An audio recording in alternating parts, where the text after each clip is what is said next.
আমি আমার বন্ধুরাটাই বিচার দেম। দেখছেন বন্ধুরা, বাড়িতে গেছিল আমার হাজব্যান্ড, এই দেখেন চাবি নিয়ে গেছে না, এখন আমার সাথে রাগ করছে। বলেন তো আমার দোষ? ওর দোষ আছে না? তোমার দোষ আছে। হাই আল্লাহ, কি বলো?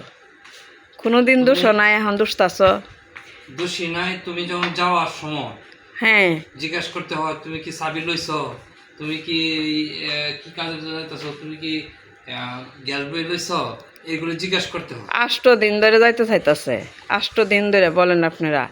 আর ওই আমরা সবাই স্মরণ করাই দে, তাইলে ওরে আমি কি স্মরণ করামো বলেন? ও দেখেন আমার তো স্ট্রং, ও মাশাল্লাহ। তারপরে আমারে বলতেছে কেন দেখে দিলাম না, বলেন তো? আমার পক্ষে যান আপনারা যদি কেউ ভিডিওটা দেখেন। হ্যাঁ, তোমার বৌমার বাড়িতে যেতে গা, তাই না? আচ্ছা যাক, ভালো। আচ্ছা, কাপড় চোপড় খোলো, রেস্ট করো, রান্না করে রাখছি, খাওয়া দাওয়া করো, অসুবিধা নাই। তোমার রিজিক বাসায় আছে, এই জন্য ঘুরে এসে পড়ছে। আসসালামু আলাইকুম।